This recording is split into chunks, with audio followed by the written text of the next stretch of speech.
আমার ভাইয়েরা, আমার বন্ধুগণ, ঈমান এনেছি আমরা, কিন্তু ঈমান নিয়ে আমাকে শেষ পর্যন্ত টিকে থাকতে হবে। পরীক্ষা চলে আসবে, অত্যাচার চলে আসবে, নিপীড়ন চলে আসবে, জুলুম চলে আসবে।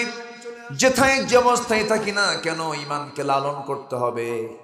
একজন মহিলার কথা মনে হয়ে গেছে এই মুহূর্তে। একজন মহিলা, আল্লাহ তাআলা যে মহিলার কথা কোরআনে উল্লেখ করেছেন, ইমরাতা ফিরাউন, আসিয়া আলাইহিস সালাতু ওয়াস সালাম। এই দুনিয়াতে তার কি সম্মানের অভাব ছিল। ফেরাউনের মতো একজন ব্যক্তির সেই স্ত্রী মিসেস ফেরাউন, তিনি ফার্স্ট লেডি, তিনি সামাজিক মর্যাদা, রাজনৈতিক মর্যাদা, রাষ্ট্রীয় মর্যাদা, সম্মান, যশ, খ্যাতি সব তিনি দুনিয়াতে পেয়েছিলেন। কিন্তু তার সামনে যখন তাওহীদের দাওয়াত চলে এসেছে, সঙ্গে সঙ্গে তিনি পড়ে নিয়েছেন লা ইলাহা ইল্লাল্লাহু মুসা কালিমুল্লাহ। কালিমা গ্রহণ করার সঙ্গে সঙ্গে ফেরাউন বলেছিল, ও আমার আসিয়া, আমি তোমার কোনো সম্মানে ঘাটতি করলাম না, মর্যাদায় ঘাটতি করলাম না, তুমি আমার সঙ্গে এমন একটা বড় আঘাত তুমি আমাকে দিয়ে ফেললে, তুমি মুসার ধর্ম গ্রহণ করলে। সঙ্গে সঙ্গে আসিয়া বলছেন, স্বামী গো, আমি তো মুসার ধর্ম গ্রহণ করি নাই, যিনি আমাকে বানিয়েছেন, যিনি আপনাকে বানিয়েছেন, আমি তার দ্বীন ইসলামকে গ্রহণ করে নিয়েছি। এই কথা বলার সঙ্গে সঙ্গে ফেরাউন বলছে, শোনো, এই জনপদে আমার আইন ছাড়া কোন আইন চলবে না, আমার বিধান ছাড়া কোনো বিধান চলবে না। এই কথা বলার সঙ্গে সঙ্গে আসিয়া বলছেন, আমার স্বামী গো, আপনি আমাকে যতবার বুঝাবেন, আমি আপনাকে সম্মান রেখে একটা কথা বলতে চাই, আপনি আমার ব্যাপারে কি সিদ্ধান্ত নেবেন জানি না, দুনিয়ার সব ছাড়বো, কিন্তু আমি আমার আল্লাহকে ছাড়তে পারবো না। কারণ ইমানদাররা সবচাইতে বেশি মহব্বত করে কাকে? ওয়াল্লাযীনা আমানু আশাদ্দু হুব্বাল লিল্লাহ। ইমানদার যারা, তারা সবচাইতে বেশি আল্লাহকে ভয় করে। আসিয়া আলাইহিস সালাতু ওয়াস সালাম শেষ পর্যন্ত পারিবারিক বাধার সম্মুখীন হলেন, রাষ্ট্রীয় বাধার সম্মুখীন হলেন, সামাজিক বাধার সম্মুখীন হয়ে গেলেন। ফেরাউন চূড়ান্ত সিদ্ধান্ত নিয়ে বলছে, আসিয়া শোনো, আমি তোমার সঙ্গে কোনোদিন খারাপ আচরণ করি নাই, কিন্তু আজকে তোমাকে আমি আলটিমেটাম দিয়ে দিলাম, তোমাকে দিন ছাড়তে হবে, ইসলাম ছাড়তে হবে, ইমানটা ছাড়তে হবে, আল্লাহকে বাদ দিতে হবে। আসিয়া বলছেন, শুধু আপনি এই চ্যাপ্টারটা বাদ দিয়ে আপনি যা বলবেন তাই শুনবো, কিন্তু আমি আল্লাহকে ছাড়তে পারবো না। কি মুহাব্বত আল্লাহর সঙ্গে তারা করেছেন। আসিয়া আলাইহিস সালাতু ওয়াস সালামকে শেষ পর্যন্ত মন্ত্রিসভার বৈঠকে চূড়ান্ত সিদ্ধান্ত নিয়ে জানান দেওয়া হলো, আসিয়াকে দুনিয়া থেকে বিদায় করে দেওয়া হবে। সর্বশেষ যখন বলা হলো, আসিয়া, তোমাকে আমরা দুনিয়া থেকে বিদায় করে দেব, আসিয়া বলছেন, আমার স্বামী, আমি আপনাকে একটা চূড়ান্ত কথা বলছি, আপনি শুনে নেন। আমার প্রতি অত্যাচার যত বাড়বে, আমার ঈমান তত মজবুত হয়ে যাবে। আহা, আমার মা, আমার আলোচনা যারা শুনছেন, একটু কান লাগিয়ে শোনেন, একটু মনোযোগ দিয়ে শোনার চেষ্টা করেন। এই সমস্ত নারীর দৃষ্টান্ত আল্লাহ তাআলা এমনি কোরআনে উল্লেখ করেন নাই, এবং তার দোয়াটা পর্যন্ত কোরআনে উল্লেখ করে দিয়েছেন। আসিয়া আলাইহিস সালাতু ওয়াস সালামের সামনে যখন জল্লাদ হাজির হয়ে গেল, আসিয়াকে বলা হচ্ছে, শেষবারের মতো আসিয়া, তোমার সম্মান, তোমার পরিবেশ সব ঠিকঠাক ছিল, তুমি কি করবে বলো। আসিয়া বলছেন, তোমরা আমাকে কি করবে জানি না, আমার নাকের মধ্যে আমি জান্নাতের ঘ্রাণ পেতেছি। জল্লাদ চলে এলো সামনে, দুই হাত দুই পা বেঁধে ফেললো, করাত আনা হলো। তাফসীর, অধিকাংশ তাফসীর এসেছে, করাত যখন তার সামনে না হলো, করাত যখন তার মাথায় যখন ঠেকিয়ে দেওয়া হলো, সেই সময় আসিয়া আলাইহিস সালাতু ওয়াস সালাম দুহাত আকাশের দিকে উঁচু করলেন। আকাশের দিকে উঁচু করে আল্লাহকে লক্ষ্য করে, তিনি আল্লাহকে কত কাছে টেনেছেন, কত আপন করে নিয়েছেন, কত আপনজন করে নিয়েছেন, তাহলেই তো এই দোয়াটা আসতে পারে। তিনি একটা দোয়া করছেন, সেই দোয়াটা হলো, যারা পারেন ঠোঁট মিলিয়ে বলুন, রব্বি বিনিলি ইনদাকা বাইতান ফিল জান্নাতি ওয়া নাজ্জিনি মিন ফিরআউনা ওয়া আমালিহি।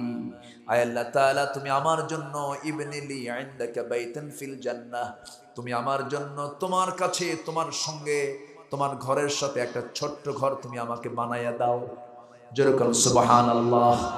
কাকে বলতেছেন? আমার আল্লাহ আছেন না নাই? দূরে না কাছে? ভালো করে কম। দূরে না কাছে? কিন্তু আছেন কোথায় তিনি? কোথায় আছেন? আল্লাহ দূরে, আল্লাহ দূরে নন, তিনি কাছেই আছেন। ওয়া নাহনু আকরাবু ইলাইহি মিন হাবলিল ওয়ারিদ। আল্লাহ বান্দার স্কন্দ শিরার চেয়ে নিকটে থেকে যান, তবে আল্লাহ তাআলার একটা নির্দিষ্ট আসন আছে, সেটা হলো আর রহমানু আলাল আরশিস তাওয়া। আমার আল্লাহ তাআলা আরশ আজিমের সমাসীন আছেন। আরশ আজিম কয় মাইল দূরে? বলেন কয় মাইল দূরে? জানা নাই? একটু আইডিয়া দেই, দেখি তো কত দূর আমরা আরশের আজিমটা একটু জানার চেষ্টা করি। এই আরশ আজিমটা কোথায়? আমার আল্লাহ তাআলা কত বড় একটু চিন্তা করেন তো। আমরা বসে আছি ধুকুরিয়া বেড়ার এই ময়দানে, মাথা একটু উঁচু করলে আমরা দেখতে পাবো আকাশে কিছু তারকারাজি, কিছু একটা চাঁদ দেখতে পাবো। চাঁদের সময় চাঁদ দেখতে পাবো। চাঁদের উপরে মিটি মিটি করে জোনাকির মতো কিছু তারকা দেখতে পাই। এরপর আকাশটা আমরা দেখতে পাই, দিনের বেলা সূর্য দেখতে পাই, আকাশ দেখতে পাই। কিন্তু এই পর্যন্ত আমাদের দেখা শেষ, আর তো দেখতে পাই না। যে সূর্য আমরা দিনের বেলা দেখতে পাই 50 কোটি 10 লক্ষ বর্গ মাইলের, এরকম দুনিয়া 13 লক্ষ যোগ করলে একটা সূর্যের সমান হবে। যেরকম সুবহানাল্লাহ। ওই সূর্য আলো দিয়ে যাচ্ছি, ওই সূর্যের চেয়েও আবার রাতের বেলা জোনাকির মতো মিটি মিটি করে জ্বলা যে তারকাগুলো আছে, সেই তারকাগুলো সূর্যের চাইতে 1 গুণ 2 গুণ বড় নয়। ব্যাটেল জুইস নামে একটা তারকা আছে, সূর্যের চাইতে 33 কোটি গুণ বড়। একটু আস্তে কর সুবহানাল্লাহ। তারকা মনে হয় ছোট হয়ে গেছে। কত কোটি গুণ? ছোটবেলায় যখন ওয়াজ শুনতাম, হুজুররা বলতেন সর্বনিম্ন যে জান্নাত দেওয়া হবে তার জন্য হবে 10টা পৃথিবীর মতো একটা জান্নাত। মনে মনে চিন্তা করতাম, আব্বাকে ডাক দিয়ে বলতাম, আব্বা শোনো, হুজুর কি কয়? 10টা পৃথিবীর মতো একটা জান্নাত, এত জায়গা আল্লাহ পাবে কই? কিন্তু বড় হয়ে দেখি আল্লাহর জায়গার কোনো অভাব নাই। যেরকম সুবহানাল্লাহ। কি বিশাল মহাশূন্য, কি বিশাল মহাশূন্য। একটা তারকা যদি সূর্যের চাইতে 33 কোটি গুণ বড় হয়, আবার সূর্যটাই 50 কোটি 10 লক্ষ বর্গ মাইলের চেয়েও 13 লক্ষ গুণ বড় হলো সূর্য। ওই ব্যাটেল জুইসটা 33 কোটি গুণ বড়। এরকম করে battle juice, Proxima Centauri, supernova, আড্রা, এই তারকাগুলো আছে মহাশূন্যে ঝুলানো। নির্দিষ্ট কক্ষপথে পরিভ্রমণ করছে। চাঁদের দেশে মানুষ সফর করেছে, মঙ্গল গ্রহে ফ্ল্যাট কিনছে। মানুষ কিনছে না ফ্ল্যাট?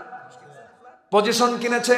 যদি কোনো বান্দা চিন্তা করে চাঁদের দেশে গেলাম, মঙ্গল গ্রহে ঘুরে আসলাম, একটু নক্ষত্রের দেশে যাব, তারকার দেশে যাব, পৃথিবী থেকে সবচেয়ে কাছের যে তারকার দেশ সেটা হলো প্রক্সিমা সেন্টারাই। সেই প্রক্সিমা সেন্টারে যদি কেউ যেতে চায়, এই দুনিয়ার এখন বর্তমান দুনিয়ার সবচেয়ে দ্রুতগামী যানবাহন হলো অ্যাপোলো 11। অ্যাপোলো 11-এর প্রতি ঘন্টার গতি হলো 39,000 কিলোমিটার। কত হাজার কিলোমিটার? 39,000 kilometre per hour. প্রতি ঘন্টায় 39,000 কিলোমিটার বেগে যদি ওই অ্যাপোলো 11-এ চড়ে যদি প্রক্সিমা সেন্টারাই নামক পৃথিবীর সবচেয়ে নিকটবর্তী তারকার দেশে যেতে চায়, তার সময় লেগে যাবে 1,15,000 বছর মাত্র। যাবেন কারা কারা? হাত তোলেন। কি মাথা কি খেলতেছে? ব্রেন খেলে? ব্রেন তো শেষ। থুম্মা রাজি'আল বাসারা কাররাতাইন ইয়ানকালিবু ইলাইকাল বাসারু খাসিআও ওয়া হুয়া হাসিব। তোমার চক্ষু ক্লান্ত হয়ে ফিরে আসবি। বাঁচবো আমি 100 বছর, 80 বছর, 70 বছর। শুধু কাছের তারকার দেশে যেতে সময় লাগতেছে অ্যাপোলো 11-এ চড়ে 1,15,000 বছর। তাহলে আমার আল্লাহ তাআলার শাজিমটা আরো কত দূরে? এ তো গেল মহাশূন্যের কথা। একটা গ্যালাক্সির মধ্যে একটা দুইটা তারকা নয়, 50 বিলিয়ন তারকা আল্লাহ তাআলা একটা গ্যালাক্সির মধ্যে রেখেছেন। 1 বিলিয়ন সমান হলো 100 কোটি। 1 বিলিয়ন মানে কি? 100 কোটি। 50 বিলিয়ন তারকা একটা গ্যালাক্সির মধ্যে। অসংখ্য গ্যালাক্সি আল্লাহ তাআলা মহাশূন্যে ঝুলায় রেখেছেন। সেই মহাশূন্যের উপরে বিশাল বড় আকাশ। এই আকাশের উপরে আছে হলো মহাশূন্য। এরপরে আছে আরেকটা আকাশ, এরপরে মহাশূন্য, আরেকটা আকাশ, এরপরে মহাশূন্য, এরপরে আরেকটা আকাশ, 7টা আকাশ। এরপরে হচ্ছে আমার আল্লাহ তাআলার আরশে আজিম। সে আরশে আজিমে তিনি সমাসীন আছেন। আল্লাহ বলছেন, বান্দারে এই আরশে আজিমে আমি সমাসীন আছি, আমি তোকে জান্নাত দিলে পরে আমার প্রতিবেশী বানায় নেব, যেমন করে আসিয়াকে বানায় দিয়েছি। আসিয়া বলছেন, আল্লাহ রব্বি বিনিলি ইনদাকা বাইতান ফিল জান্নাহ, আয় আল্লাহ তাআলা তুমি আমার জন্য একটা ঘর দিবা, বেশি ঘর না, কিন্তু সেই ঘরটা আমি হওয়া চাই আল্লাহ তোমার ঘরের সঙ্গে, তোমার ঘরের দেওয়ালের সাথে। জোরে করুন সুবহানাল্লাহ। আল্লাহকে কত কাছে টেনেছেন আসিয়া, এরকম করে তিনি দোয়া করেছেন। এই জন্য আমরা সবচেয়ে কাছে টানবো কাকে? আসতে বলবেন না কাকে? যে আল্লাহকে কাছে টানবে সে কি নামাজ কখনো নষ্ট করতে পারে নাকি? ফজরে ঠান্ডা লাগে, ওই ঠান্ডার মধ্যে কার মহব্বতে উঠবে বান্দা? আসতে বলবেন না কার মহব্বতে? আল্লাহর মহব্বত উঠে যাবে। যখন কোনো বান্দা নামাজের জন্য আস্তে করে নিয়ত করে ঘুম থেকে উঠে, ওযু বানায় নাই, ওযুর মধ্য দিয়ে তার অঙ্গ প্রত্যঙ্গের সমস্ত সগীরা গুনাহগুলো মাফ হয়ে যায়। বান্দা যখন সুন্দর করে হেঁটে হেঁটে যখন মসজিদের দিকে রওনা দেয়, প্রত্যেকটা কদমে 10টা করে নেকি তার আমলনামায় শুরু হয়ে যায়। বান্দা যখন মসজিদে হেঁটে হেঁটে আসে, ফজরের সময় যখন চলে আসে, ইমাম মুয়াজ্জিন সাহেব বলতেছে, হাইয়া আলাস সালাহ, হাইয়া আলাল ফালাহ, নামাজের দিকে আসো, কল্যাণের দিকে আসো। নামাজের মধ্যে কল্যাণ আছে না নাই? দুনিয়ার কল্যাণও আছে না নাই? স্বাস্থ্যের কল্যাণ আছে না নাই? স্বাস্থ্যের উপকারিতা আছে না নাই? ডায়াবেটিস হলে মানুষ হাঁটে কোন সময়? কোন সময় হাঁটে? সকালবেলা হাঁটে। এরপরে বান্দা যখন নামাজে দাঁড়ায়, বান্দা সুস্থ হয়ে যাবে। এই জন্য আল্লাহ তাআলা নামাজ দিয়েছেন। বর্তমান দুনিয়ার সবচেয়ে একজন বড় ডাক্তার, হিন্দু ভদ্রলোক, ডাক্তার দেবী শেঠি। দেবী শেঠির নাম শুনছেন কিনা জানি না। বড় একজন ডাক্তার দেবী শেঠি, গোটা পৃথিবীর ওয়ার্ল্ড ফেমাস একজন ডাক্তার দেবী শেঠি। তিনি বললেন, একদিন তার স্ট্যাটাসে বলেছেন, আমি গোটা দুনিয়ার বিভিন্ন জাতির ব্রেন এবং হার্ট আমি গবেষণা করে দেখেছি, আমি চেক করে দেখেছি। হিন্দুর দেখেছি, মুসলমানের দেখেছি, বৌদ্ধর দেখেছি, খ্রিস্টানের দেখেছি, ইহুদির দেখেছি, কিন্তু আমি লক্ষ্য করে দেখেছি পৃথিবীর মধ্যে সবচেয়ে সুস্থ ব্রেন এবং সুস্থ হার্ট হলো যে মুসলমান 5 ওয়াক্ত নামাজ পড়ে। জোরে কোন সুবহানাল্লাহ। যখন কোনো বান্দা যখন সেজদায় চলে যায়, সেজদায় যাওয়ার সঙ্গে সঙ্গে তার ব্রেনের ভিতরে থাকা সূক্ষ্ম সূক্ষ্ম নার্ভগুলো, যেগুলো সক্রিয় না থেকে নিষ্ক্রিয় থেকে যায়, বান্দা যখন সেজদায় যায় তখন রক্তের চাপটা বেড়ে যায়। নিষ্ক্রিয় রগগুলো, ভেইনগুলো সঙ্গে সঙ্গে সক্রিয় হয়ে যায়। হার্টের জীবনের শক্তিটা বেড়ে যায়। যে ব্যক্তি 5 ওয়াক্ত নামাজ বা জামাতের সঙ্গে পড়বে, হার্টের মতো, ব্রেনের মতো জটিল জটিল রোগ থেকে আল্লাহ তাআলা তাকে হেফাজত করবেন। যেরকম সুবহানাল্লাহ। নামাজের মধ্যে কল্যাণ আছে না নাই? আমার বন্ধুগণ, আল্লাহ চান না বান্দা অসুস্থ হয়ে যাক, কারণ আল্লাহ তাআলা বান্দাকে সুস্থই দেখতে চান, ইমানের সুস্থতা, দেহের সুস্থতা। কিন্তু আমরা তো নিজেরা অসুস্থ হয়ে যাই, কেননা আমরা নামাজ কেন্দ্রিক জীবন তো আমরা গড়ি না। কাজের অধীনে নামাজ না নামাজের অধীনে কাজ? বলেন, কাজের অধীনে নামাজ না নামাজের অধীনে কাজ? নামাজের অধীনে। কিন্তু আজকে সমাজ চলছে কিসের অধীনে? কাজের অধীনে। এই ভাই জান কেন? এই যে সমস্যা, অসুবিধা, দোয়া করে দিই। হ্যাঁ, আলোচনা চালাবো। ভাবতেছি যে আপনারা ঘুমাচ্ছেন কিনা, শুনতেছেন তো? বলি আলহামদুলিল্লাহ। 9টায় উঠায় দিলে, 9:30 10টার মধ্যে উঠায় দিলে একটু ভালো হতো। আমার দিকে তাকান। তাহলে আজকে আমার সাবজেক্ট হচ্ছে ভালোবাসা। 1 নম্বর ভালোবাসা হবে কার সাথে? নামাজ বাদ দিয়া।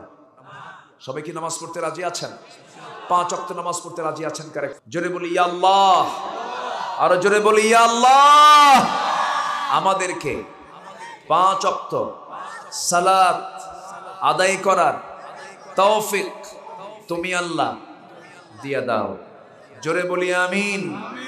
আরো জোরে আমিন। কষ্ট পাচ্ছেন আপনারা? মায়েরা কি মাহফিলে আছে? মেয়েরা আসছে মাহফিলে? বলি আলহামদুলিল্লাহ। জি, আমি খুবই খুশি, আমি খুবই আনন্দিত যে আপনাদের এলাকায় মাহফিলে এসে আপনাদের সঙ্গে কথা বলতে পারছি। এবং আজকের মাহফিলে অনারেবল এই যে আমার সোহেল ভাই আছেন, কত ব্যস্ত মানুষ, আমার শামীম ভাই আছেন, কত ব্যস্ত মানুষ, বসে বসে আলোচনাগুলো শুনছেন, আলহামদুলিল্লাহ বলেন। কি এলাকার নাম এটা? ধুকুরিয়া বেড়া। এটা একটা ইউনিয়নও না? আচ্ছা, আলহামদুলিল্লাহ। এই অঞ্চলটা হলো ইসলামী জনপদের এক উর্বর জায়গা, আলহামদুলিল্লাহ। জোরে বলি আলহামদুলিল্লাহ। হয়তো আজকে দেখা যাচ্ছে কারো জন্য হচ্ছে সর্বনাশ, কারো জন্য পৌষ মাস, একদিন পৌষ মাস সর্বনাশদের জন্য আসবে। জোরে বলি ইনশাআল্লাহ। এক মাকে কি শীত যায়? এক মাকে শীত যায়? যায় না, এক মাকে শীত যায় না। দিন আসবে, জুলুম টিকবে না কোথাও, জুলুম কোথাও টিকবে? কোথাও টিকবে না। গোটা দুনিয়াতে, গোটা দুনিয়া জুড়েই আজকে জুলুম নির্যাতন চলছে। কাবার ইমাম সিনেমার বিরুদ্ধে, অশ্লীল কনসার্টের বিরুদ্ধে কথা বলেছেন, সেখানে জালিম শাসকরা জেলখানায় তাকে ঢুকিয়ে দিয়ে 10 বছরের সাজা তাকে দিয়ে দিয়েছে। কোথায় যাবেন? দেশে দেশে এই জুলুমতন্ত্রগুলো চলছে। ঈমান আপনি টিকে রাখতে গেলে বিপদ আসবেই, মুসিবত আসবেই, এটাই হলো স্বাভাবিক। জান্নাত পেতে হলে পরীক্ষা আছে না নাই? বিনা পরীক্ষায় জান্নাত পাওয়া যাবে? 4 জন ইমামের কোন ইমামের মৃত্যু সঠিকভাবে হয় নাই। সঠিকভাবে মানে কি? বাড়িতে হয় না, স্বাভাবিকভাবে হয় নাই। আমি কথাটা বলতে আমার স্লিপিং হয়ে গেছে। স্বাভাবিক মৃত্যু তাদের হয় নাই। আবু হানিফার মৃত্যু হয়ে গেছে জেলখানার ভিতরে। 8 বছর জেল খেটেছেন তিনি। কত বছর? তাকে জেলখানায় রেখেছে কাফেররা, মুশরিকরা, জালিমরা। সেই জালিমরা আছে না নাই? প্রস্তাব দেওয়া হলো, আবু হানিফা তোমাকে চিফ জাস্টিস বানাবো, প্রধান বিচারপতি বানাবো। তিনি বললেন, তুমি তো জালিম, তুমি জালিমের অধীনে আমি কি বিচার করব? তোমার অধীনে আমার বিচারপতি হওয়ার দরকার নাই। প্রস্তাবটাকে প্রত্যাখ্যান করলেন। ফলাফল হলো তাকে জেলখানায় ঢুকালো। জেলখানায় তাকে ঢুকালো হলো, ঠিক আছে, ভালো কথা। তার মাকে ধরে আনা হলো, বৃদ্ধা মাকে। বৃদ্ধা মাকে ধরে এনে বৃদ্ধা মার চোখের সামনে সন্তানকে পিটালে মায়ের কি ভালো লাগে? মায়ের কি কলিজায় টান লাগে না? লাগে। মা কান্দে। আবু হানিফা মনে মনে চিন্তা করেন, আরে আমার বুড়া মা, আমার প্রতি অত্যাচার দেখি মার কলিজায় শেল বেঁধে যাচ্ছে, কষ্ট হচ্ছে, মা কত না কষ্ট পাচ্ছেন। আবু হানিফা কি সিদ্ধান্ত নেবেন? তিনি সিদ্ধান্তহীনতায় তিনি ভুগছিলেন। মার জন্য কি করা যায়? কিছুক্ষণ পর মা বলছে, বাজান কি চিন্তা করিস জানি না, আমার চোখের পানি দেখে তুই হতাশ হবি না। আমার চোখের পানি কোনো কষ্টের মধ্য দিয়ে আমার চোখের পানি বের হচ্ছে না। আমার কলিজার টুকরা সন্তান, ইমানের পরীক্ষা দিতে হবে। আমার চোখে পানি আসার কারণ হলো তোর প্রতি যে অত্যাচার করা হচ্ছে, না জেনে তুই কোন সময় যেন মাথা নত করে যাস। জালিমদের সামনে মাথা নত করবি না কখনো। আমি তোর মা, তো কি দৃঢ় কণ্ঠে বলতে চাচ্ছি, আমার কলিজার টুকরা সন্তান, অত্যাচারগুলো সহ্য করতে করতে এক পর্যায়ে তুই শহীদের নাজরানা পেশ করবি, শহীদ হয়ে দুনিয়া থেকে বিদায় হবি। হাসরের ময়দানে আমি তোর মা, শহীদের মা হওয়ার গৌরব অর্জন করে আল্লাহর সামনে দাঁড়াবো। জোরে কোন সুবহানাল্লাহ। আবু হানিফা রাহমাতুল্লাহ আলাইহি 8টা বছর খাওয়া নাই, ঘুম নাই, বিভিন্ন নির্যাতনের শিকার তিনি হলেন। তার ইলমকে নষ্ট করার জন্য শেষ পর্যন্ত তাকে বিষ প্রয়োগ করে দুনিয়া থেকে বিদায় করে দেওয়া হলো। দুনিয়া থেকে বিদায় হলেন। ইমাম মালিককে মেরে মেরে পিঠের চামড়া তুলে দেওয়া হয়েছে। আহমদ ইবনে হাম্বলকে গলার ভিতরে দড়ি ধরে গোটা শহর তাকে লাঞ্ছিত করে তাকে ঘুরানো হয়েছে। আমার ভাইয়ের, এটাই তো ইমামদের, এটাই তো ইমানদারদের জীবনের কথাগুলো। আমার ভাইয়েরা, আরেকজন জালিম বাদশা ছিল হাজ্জাজ বিন ইউসুফ। আব্দুল্লাহ ইবনে জুবাইর রাদিয়াল্লাহু তাআলা আনহু, প্রত্যেক নবীর একজন করে হাওয়ারি থাকেন। জুবাইর ইবনে আওয়াম একজন নবীর হাওয়ারি ছিলেন, একজন গুরুত্বপূর্ণ সাহাবী ছিলেন। তার ছেলে হচ্ছেন আব্দুল্লাহ ইবনে জুবাইর রাদিয়াল্লাহু তাআলা আনহু, তার মা হচ্ছেন আসমা বিনত আবু বকর সিদ্দিক রাদিয়াল্লাহু তাআলা আনহা। তার ছেলে হলেন আব্দুল্লাহ ইবনে জুবাইর। এই আব্দুল্লাহ ইবনে জুবাইর রাদিয়াল্লাহু তাআলা আনহু হাজ্জাজ বিন ইউসুফের বিরুদ্ধে যখন মোকাবেলায় দাঁড়িয়ে গেলেন, যুদ্ধ শুরু হয়ে যাবে এমন সময় তার মা, বৃদ্ধা মানুষ, 80 বছরের বুড়ি মানুষ, মাকে ডাক দিয়ে বলছে, মা শোনো, হাজ্জাজ বিন ইউসুফের লোকেরা কিন্তু মুসলমানদেরকে ধরে ধরে শেষ করে দিচ্ছে, নাক কাটছে, কান কাটছে, চোখ তুলে নিচ্ছে। মা, আমি তো ওই সমস্ত বাতিলদের মোকাবেলা করতে যাচ্ছি, মা আমি কি যাব নাকি? না তোমার কষ্ট হবে নাকি তুমি বলো। সঙ্গে সঙ্গে আব্দুল্লাহ ইবনে জুবাইরের মা আসমা বিনতে আবু বকর বলছেন, আমার কলিজার টুকরা সন্তান, তুই আমাকে কি বলছিস বুঝতেছি না, তবে একটা কথা জেনে রাখবি, আমার কলিজার টুকরা সন্তান আব্দুল্লাহ ইবনে জুবাইর একটা ছাগল জবাহ করার পর সেই ছাগলকে কিমা করে খাবে, না ভুনা করে খাবে, না ফ্রাই করে খাবে, ছাগল কি টের পায় না কি রে? না ছাগল তো টের পায় না। আমরা আব্দুল্লাহ, তুই যুদ্ধের ময়দানে যাবি, যুদ্ধ করতে করতে তোকে তারা দুনিয়া থেকে বিদায় করে দেবে, তোর নাক কাটলো না কান কাটলো দেখার দরকার নাই, দুনিয়া থেকে বিদায় হবি, জান্নাতের দরজা দিয়ে জান্নাতে ঢুকে যাবি। আব্দুল্লাহ ইবনে জুবাইর রাদিয়াল্লাহু তাআলা আনহু এবার মা দুটো হাত ধরে বলছে, মা আল্লাহর কসম করে বলি, আমি তো ভয়ে এই কথা বলিনি, কিন্তু মা তুমি তো বুড়া মানুষ, তুমি ধৈর্য ধারণ করতে পারবে কিনা, এই জন্য আমি তোমাকে চেক করলাম। এই কথা বলে যুদ্ধে শামিল হলেন। হাজ্জাজ বিন ইউসুফের লোকেরা আব্দুল্লাহ ইবনে জুবাইরকে মেরে ফেলে দিয়া, শহীদ করে তার লাশ উল্টা করে ঝুলাইয়া গাছের সঙ্গে 2 পা বেঁধে রেখেছে। যুগে যুগে অত্যাচারগুলো আছে না নাই?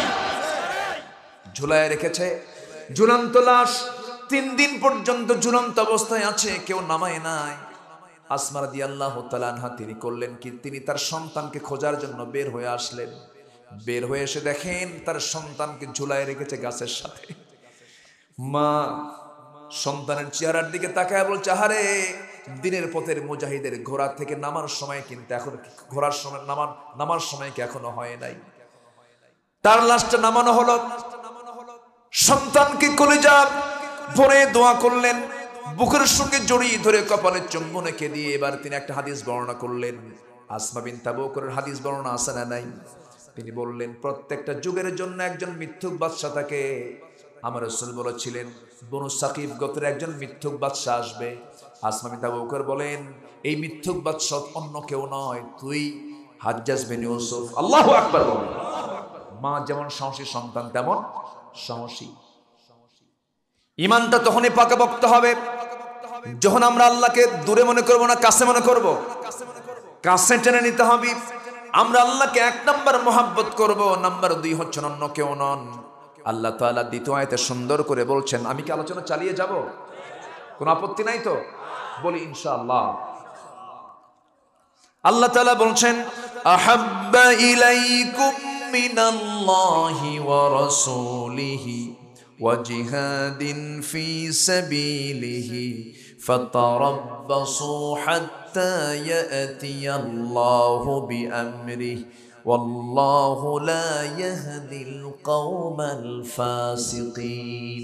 জোরে বলুন আল্লাহু আকবার। আগের আয়াতে বলেছেন জালিমুন, এবার এই আয়াতে বললেন ফাসিকিন। জালিমও হব না, ফাসিকও হব না। তাহলে আমাদের কি করতে হবে? আগের আয়াতে বলা হলো, যারা ঈমানকে কুফরের বিনিময়ে বিক্রি করে দেয়, অথবা ঈমানকে নিচে রেখে কুফরকে যারা প্রাধান্য দেবে, তাদেরকে তোমার বন্ধু বানানো, হোক সে তার তোমার বাপ, হোক সে তোমার ভাই। এবার বলা হচ্ছে, রাসূল আপনি বলে দেন, 8টা ভালোবাসার চাইতে আল্লাহকে বেশি ভালোবাসতে হবে, 8 জনকে ভালোবাসার চাইতে আল্লাহকে বেশি ভালোবাসতে হবে। এখানে 8টা শ্রেণী উল্লেখ করা হয়েছে। 1 নম্বর হলো আবাউকুম, তোমাদের বাপ, ওয়া আবনাউকুম, তোমাদের সন্তান, ওয়া ইখওয়ানুকুম, তোমাদের ভাই, ওয়া আজওয়াজুকুম, তোমাদের স্ত্রী, ওয়া আশিরাতুকুম, তোমাদের আত্মীয় স্বজন।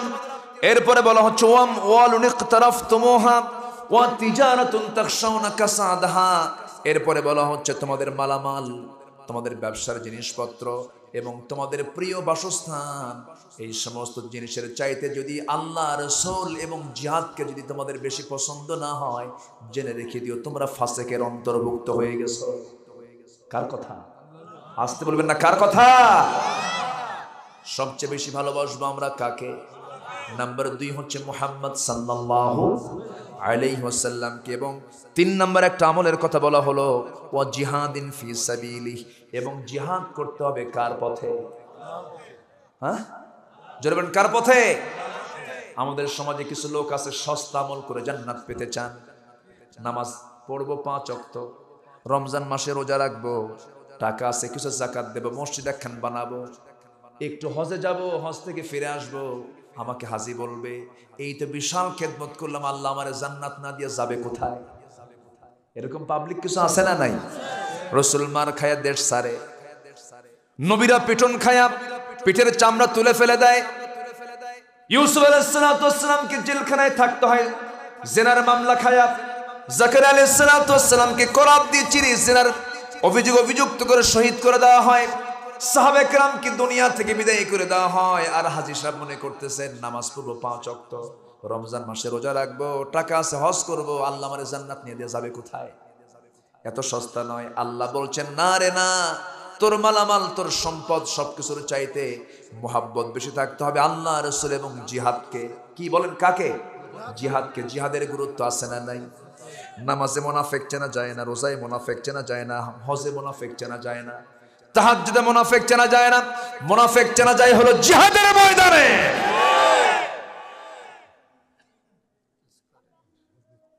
কষ্ট হচ্ছে আপনাদের? আর একটু সময় আমি কথা বলবো, হ্যাঁ? কোন আপত্তি? বলি আলহামদুলিল্লাহ। আমি এক চুল পরিমাণ ঘামি নাই, জানেন? আমি ঘামি নাই মানে প্রমাণ হচ্ছে ব্যাপক ঠান্ডা। কথা বুঝলেন? কথা বলা কিন্তু সবচাইতে বেশি পরিশ্রমের কাজ। ডাক্তার অবাক হয়ে যায় যে আপনারা এত কথা বলেন কেন? বলি যে কথা বলি কেমন? আল্লাহর রহমত। আপনি কি রহমতের কথা ভুলে গেছেন ডাক্তার সাহেব? এই হেবে উত্তর দিন। সম্মানিত ভাইয়েরা, ও জিহাদিন ফি সাবিলি, আল্লাহর পথে জিহাদ করাকে যাদের বেশি প্রিয় না মনে হয়, হাত্তা ইয়াতি আল্লাহু বিআমরি ফাতারাব্বাসু, তোমরা অপেক্ষা করো, আল্লাহর ফয়সালা চলে আসবে। সম্মানিত ভাইয়েরা, ছোট্ট একটা প্রেক্ষাপট মনে পড়লো আমার নবীজি মদিনার 10 বছরের যুদ্ধ করেছেন 86টা, 27টি যুদ্ধের নেতৃত্ব তিনি দিয়েছেন। আমার নবীর ঘরে ফার্নিচার ছিল হলো কি জানেন? নবীর ঘরের আসবাবপত্র ছিল হলো তরবারি, বর্ষা, পানির মশক, আর হলো চামড়ার একটা চাদর। এটা হলো আমার নবীর ঘরের ফার্নিচার। আল্লাহু আকবার বলেন। আজকে মুসলমানের ঘরে কি এই জাতীয় কোনো ফার্নিচার আছে? আছে? আমার নবীর ঘরের এই সুন্নতকে লালন করছে আজকে ইসরায়েলরা। ইসরায়েল নবীর ঘরের সুন্নত নিয়েছে, আর আমরা বিলাসিতায় মত্ত হয়ে পড়েছি। সম্মানিত ভাইয়েরা, সেদিন একটা জরিপে দেখলাম, সোহেল ভাই, একটা জরিপে দেখলাম সেদিন, একটা রিসার্চ এসেছে 228টি দেশের মধ্যে ইসলামকে সবচেয়ে বেশি ইসলাম প্র্যাকটিস করে হলো প্রথম 48টা দেশ হলো অন্য নন মুসলিম। 49তম দেশ হলো মালয়েশিয়া, 54 নম্বর হলো সৌদি আরব, 136 নম্বর হলো বাংলাদেশ। আমার কথা কি বুঝে আসতেছে? আমরা মাহফিলে যখন আসছি গাড়িতে করে বাম দিকে এসেছি না ডান দিকে এসেছি? কোন পথে আসছেন আপনারা বলেন? রাস্তায় যখন আসছেন ডান দিকে আসছেন না বাম দিকে আসছেন? ইসলাম বলে ডানে চলো না বামে চলো? বলেন রাস্তায় চলে ডানে না বামে? আমরা আসছি কোথায়? বামে আসছি। ইউরোপ আমেরিকান লোকেরা কোন দিকে চলে? ডানে। আমার কথা কি বুঝে আসতেছে? এইরকম করে ইসলামের কিছু কিছু বিষয়গুলোকে তারা তাদের জীবনে তারা প্র্যাকটিস করছে। তারা মুসলমান না, কিন্তু ইসলামের সুন্দর দিকগুলো তারা প্র্যাকটিস করছে। আর আমার দেশের মুসলমান কিন্তু ইসলাম নাই। কি নাই? একটু বেকায়দা হলেই মাজারে চলে যায়, যা বলে আব্বা বাবা একটু বাঁচাও তো, খুব মুসিবতে আছে না নাই? ইসলাম আছে? আজ থেকে ইসলাম আছে? ইসলাম। এজন্য মুসলমান হয়েছি, ইসলামকে লালন করব। জোরে বলি ইনশাআল্লাহ। ব্রাহ্মণের ছেলে ব্রাহ্মণ হতে পারে, পাদ্রীর ছেলে পাদ্রী হতে পারে, খ্রিস্টানের ছেলে খ্রিস্টান হতে পারে, ইমামের ছেলে ইমাম হতে পারে না যদি যোগ্যতা না থাকে। মুসলমানের ছেলে মুসলমান হতে পারে না যদি তার মধ্যে ইসলাম না থাকে। ইসলাম আনতে হবে 16 আনা। জোরে বলি ইনশাআল্লাহ। তাবুক অভিযানে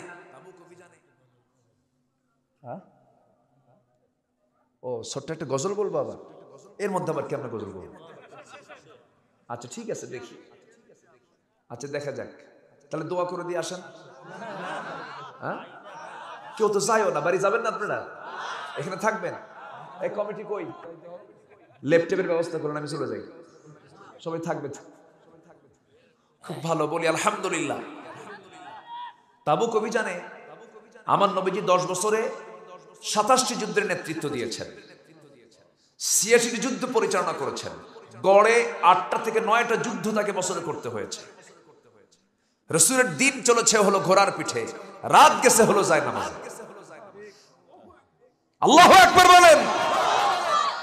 ইসলাম দাঁত ভাঙ্গা ইসলাম, ইসলাম হিজরতের ইসলাম, ইসলাম ত্যাগের ইসলাম। শুধু জন্মসূত্র ইসলাম নিয়ে আপনি জান্নাত পাবেন না।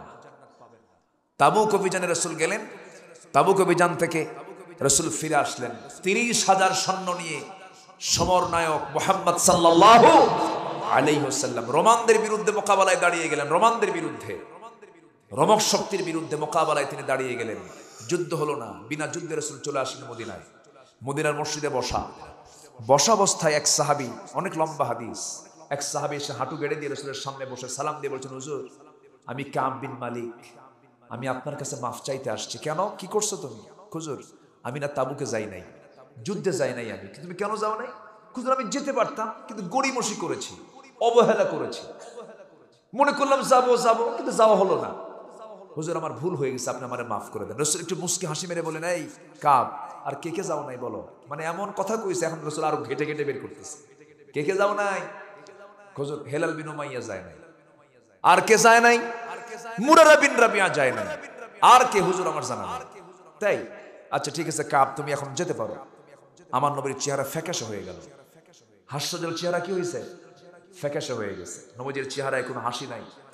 আস্তে করে তাকে বলেন, তুমি চলে যাও।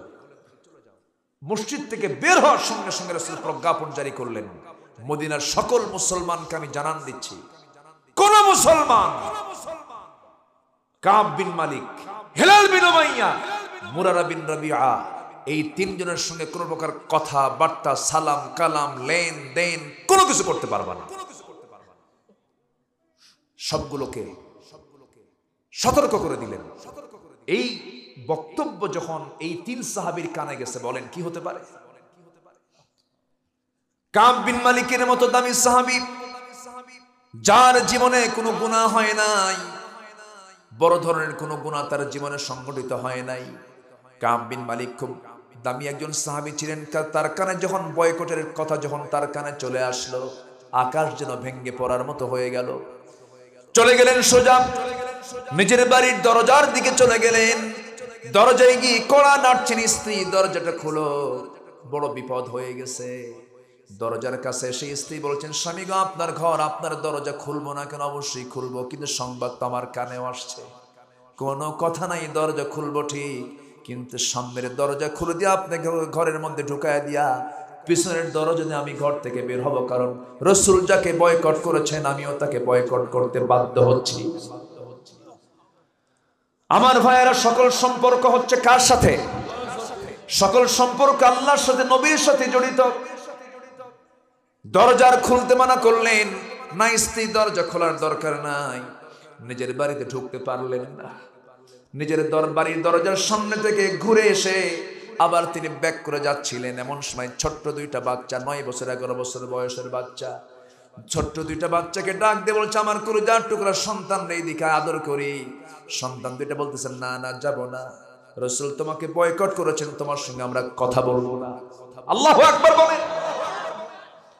হেলাল বিন উমাইয়া রাদিয়াল্লাহু তাআলা আনহু 70 বছরের বুড়া মানুষ, 70 বছরের বুড়া মানুষ, মাযুর মানুষ। নবীজি তাকেও বয়কট করেছেন।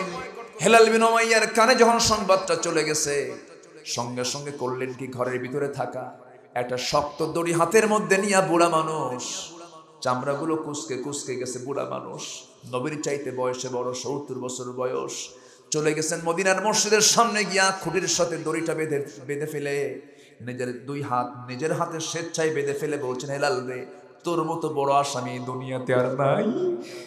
রাসূল তোর বিরুদ্ধে বয়কটের ডাক দিয়েছে, তোর মতো বড় আসামি আর কে থাকতে পারে রে। এই জন্য নিজে স্বেচ্ছায় হাত বেঁধে মদিনার মসজিদের সামনে আমি দাঁড়ায় গেলাম। যতক্ষণ না মাফ না হবে সেজদায় পড়ে পড়ে কান্দে, সাহাবীদেরকে সালাম দেয়, কেউ সালামের জবাব দেয় না। বুকটা খান খান হয়ে যায়, কোনো কথা নাই, আওয়াজ নাই, কারো কোনো কথাবার্তা নাই। এইরকম করে 40টা দিন যখন পার হয়ে গেল, পার হয়ে যাওয়ার সঙ্গে সঙ্গে দেখা গেল হঠাৎ করে আমার নবীজির চেহারা সুন্দর হয়ে গেছে, হাস্যোজ্জ্বল হয়ে গেছে। ওমর ফারুক বলছেন, ইয়া রাসূলুল্লাহ, আপনি হঠাৎ করে হাস্যোজ্জ্বল চেহারা নিয়ে হাসতেছেন কেন, কি হয়েছে? এবার তিনি বলছেন, ওমর রে, আমি কাব বিন মালিককে মাফ করে নাই, কিন্তু আল্লাহ তাআলা তাদের তওবা কবুল করে নিয়েছেন। যেরকম সুবহানাল্লাহ। এই 3 সাহাবীর নামাজের কোনো অভাব ছিল? দান সদকার অভাব ছিল? জিকির আজকারের অভাব ছিল? শুধুমাত্র গড়িমসি করেছেন, একটু অবহেলা করেছেন, একটু চিন্তা করেছেন যাব যাই নাই। এতটুকু অবহেলা করার কারণে রাসূল তাকে বয়কট করেছেন। তওবা করেছেন, আল্লাহ মাফ করেন না?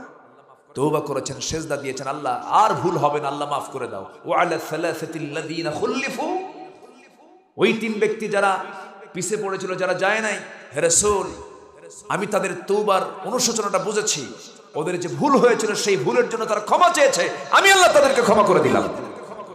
কিন্তু এই ইতিহাসের মধ্যে শিক্ষা আছে না নাই? আসতে বলবেন না, আছে না নাই?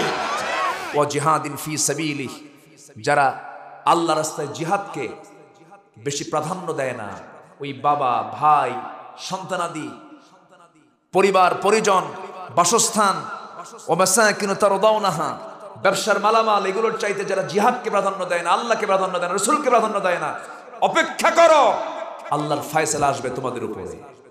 এই সাবধানতা কে দিয়েছেন? আল্লাহ দিয়েছেন। আল্লাহ, এবং আল্লাহ তাদেরকে ইঙ্গিত দিয়ে বলেছেন এরাই হলো ফাসিক। এরা কি? ফাসিক। আসুন আসুন আমরা আল্লাহকে এবং রাসূলকে এবং আল্লাহ রাসূলের যে আনিত দিন বিধান জমিনে কায়েমের সংগ্রামে আমরা সবাই শামিল হই। এ আহ্বান সবাইকে আমি রাখছি। আমি আর কথা বাড়াতে পারছি না। আমার তো এক রাত না, আমার তো সব রাত, সব জায়গায় যেতে হয় কম বেশি। আগামীকালকে দিনের বেলা সকাল 11টায় মাহফিল আছে, অনেক দূর, বেশি দূরে না, মাত্র কিশোরগঞ্জ। কি কথা কি বুঝতেছেন? তো এখন বিষয়টা হলো যে আমি আর সময়টাকে এক্সটেন্ড করতে পারছি না। আসুন আমরা দোয়ার দিকে যাবো। কে ওঠে? এই বসেন। ধমক দিলাম নাকি? একটু বসেন না। এই ধমকের মধ্যে কিন্তু মধু আছে, রাগ করবেন না। আমি এটা মোহাব্বতের ধমক দিয়েছি। বাচ্চা ওষুধ খেতে চায় না, মা কি করে? ধমক দেয় না? যদি না খেতে চাই ওষুধ, তখন কি করে? হাত পা বাইন্দা শক্ত করে ধইরা মুখের মধ্যে নখ খা, খাবি না কেন? কিন্তু এর মধ্যে একটা মোহাব্বত আছে না নাই? আচ্ছা, এই জন্য আমি সবাইকে একটু উদাত্ত আহ্বান জানাবো যে দোয়াটা করেই যাই আমরা, একসঙ্গে আমরা দোয়া করে যাব। তার আগে থামেন, তার আগে মাহফিল কমিটি আমার কাছে একটু আবদার করেছেন। ওনারা আমাকে বলেছেন আপনি আগেই বলবেন না, আমি বলছেন না আমি আগে বলবো না। যারা শ্রোতা আসছেন তারা যেন ঘাবড়ে না যান, তারা যেন ঠিক মতো শুনতে পান কথাগুলো। শেষের দিকে এসে আমি আপনাদের কাছে একটু আরজ করব। কমিটির প্রস্তাবটা আমি দিতে যাচ্ছি, সেটা হলো এই মাহফিলটার জন্য সবাইকে একটু অংশগ্রহণ করবেন না ইনশাআল্লাহ? সবাইকে একটু অংশগ্রহণ করবেন না? যার কাছে যা কিছু আছে, যদি কিছু না থাকে, যদি বিড়ি থাকে বিড়িও দিবেন।